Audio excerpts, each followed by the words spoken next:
Sveiki. Toliau dalinuosi apie mumyse aplink mus esančią tą neregimą subtilę erdvę. Tai sąmonė žmoguje ir aplink žmogų. Kas yra sąmonė, tai beribė, plati, tam tikrų vibracijų, vibracinių dažnių, dar kitaip vadinamų energetinė erdvė.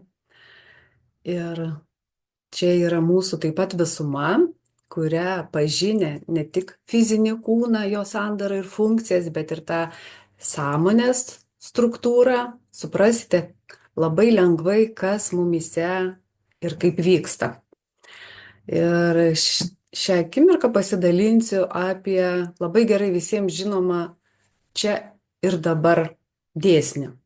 Nes toje sąmonėje mūsų yra gyvi dėsniai. Ir vienas iš jų, šios akimirkos gale, dar kitaip vadinamas, ir visi jį gerai žinome, bet ar būname jame, tai dar turbūt ne visi. Nes šitą dėsnį taip pat reikia suprasti, kas tai yra buvimas čia ir dabar. Tai nereiškia nieko neveikimas. Tai būti čia ir dabar, tai reiškia save stebėti, ką aš mintise galvoju, nes aš kuriu pats savo mintis ir ką aš ten kuriu savo mintise, ką kalbu ir kaip jaučiuosi, kad turi būti minčių, žodžių ir jausmų visuma, vienis, o ne kad vieną galvoju, kitą kalbu, o trečiaip jaučiuosi.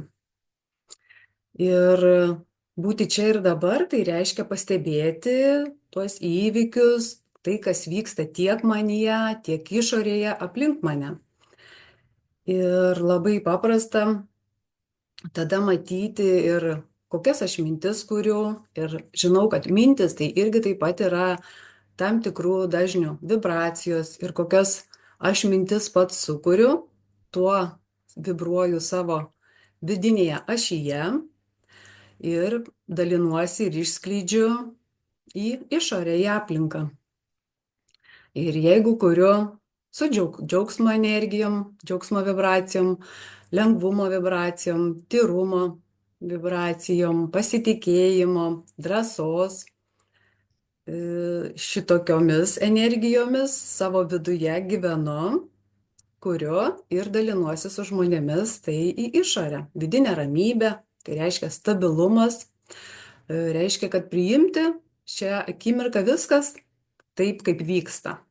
O ne kaip aš žmogus, kad norėčiau, taip suplanavau, sustrategavau ir va, turi būti taip, kaip aš noriu, bet tavo sąmonė tave labai gražiai nuveda kitaip ir sako, ką tavyje iškels pamatysi.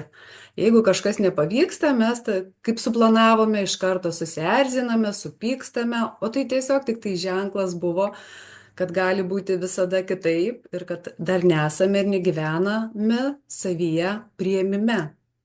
Ne tik savęs priėmime tokio, koks esu, bet ir situacijų priėmime šią akimirką, kurios vyksta. Ir vat šios akimirkos tas dėsnis būti čia ir dabar, tai reiškia taip pat, kad įvyksta kažkokia situacija, patirtis ir jį, kiek ten trunka, minutę, dvi ir jį praeina. O aš gyvenu joje dar ir tą pačią dieną, ir sekančią dieną, dar ir mėnesiais, ir metais toje pačioje situacijoje ir gyvenu. Kas kaip pasakė, kodėl pasakė, kokiu tonu pasakė. Tiesiog, kad nesvarbu, kaip kas pasakė ir kokiu tonu pasakė, svarbiausia, kaip aš priimu informaciją. Ir jeigu aš priimsiu tą informaciją ramiai savyje išbūdama, tai man parodys, aš žinau, kad tas žmogus tik tai dar gyvena su pykčio energija, aš savyje išbuvau ramiai, priėmiau ramiai tą informaciją ir nepadauginau tos pykčio energijos toje aplinkoje, išorėje, nes tai yra, žinot, kad energija, vibracijos ir jos sklinda šviesos greičiu. Ir ne tik, kad save sargdiname, nes mūsų tas vidinis subtilus pasaulis, vidinė ašis ir yra energijų, vibracijų e, erdvė, ką kuriam savo mintyse, taip jaučiamės ir visą tai pritraukiam fiziniame kūne. Ir jeigu žmogus sveikas ir energingas, vadinasi, jisai save tikslingai kuria. Jeigu žmogus serga, reikia savo tiesiog iškelti klausimus, ką per tą susirgymą man nori parodyti, kaip aš jį susikūriau pati, pritraukiau šį susirgymą.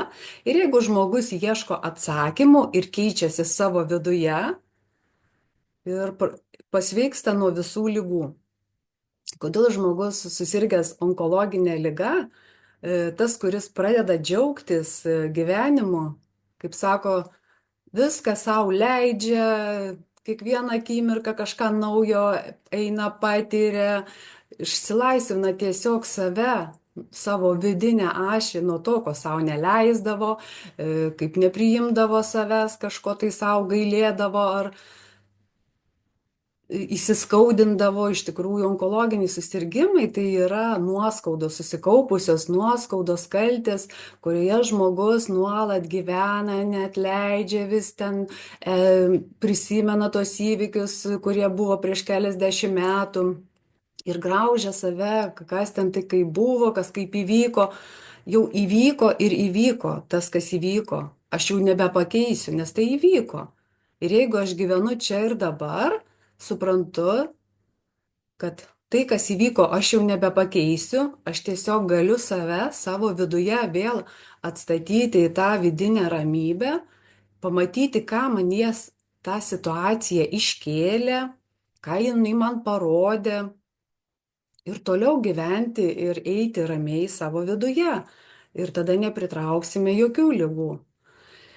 Tai vat save, svarbiausiai savo viduje keistis, daryti tuos pokyčius, laiptelis po laiptelio, pažinti save vis naują ir žinant tuos dėsnius, žinant tą visą subtilę sąmonę tiesiog savo pažinti, nes pasąmonė yra sąmonės tik tai dalis.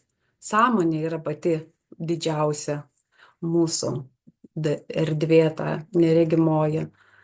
Ir jeigu žmogus nori visada save pažinti ir keistis, jis visada suras ir žmonės, per kuriuos gali tai padaryti, sužinoti pirmiausiai, sužinoti ir taikyti savo. Ir ne šiaip savo, jūs šiandien išgirstate šią informaciją ir jeigu jūs ją priimate ir taikote savo ir matote, kad keičiasi jūsų pirmiausiai vidus, o paskui ir išorė ir visas gyvenimas. Kai pakeičiam savo viduje, pasikeičia ir išorė, aplinka. Ir va tas norėjimas, aš visada norėjau ir ieškojau gilesnių atsakymų, kas ir kaip vyksta manyje. Ir va per tą smalsumą ir įdomumą surasdavau ir knygas, ir mokytojus, ir savo viduje keičiausi. Ne tik, kad žinojau, bet aš tai taikiau ir keičiausi. Ir žmonės sako, oi, tau lengva pasakyti nepykti. Nei lengva, nei sunku. Tiesiog aš žinau, kad pykčio energija, tada dar nežinojau prieš 15-20 metų, kad tai yra energija. Tiesiog perskaičiau, kad knygoje, kad piktos mintis sargdina ir pritraukia tokias ir tokias ligas.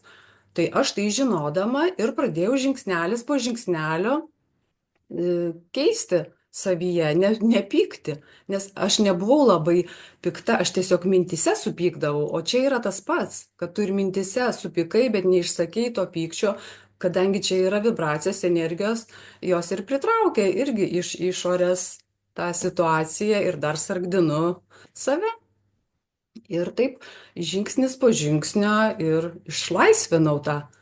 Mano buvo apsisprendimas save nuo to išlaisvinti ir paskui ir nuo baimių lygiai taip pat, ko bijojau, tą dariau ir pamačiau, kad čia visiškai nėra tos baimės, kiek čia mano buvo pačios prisikurta ir įsitikinta, kad aš bijau.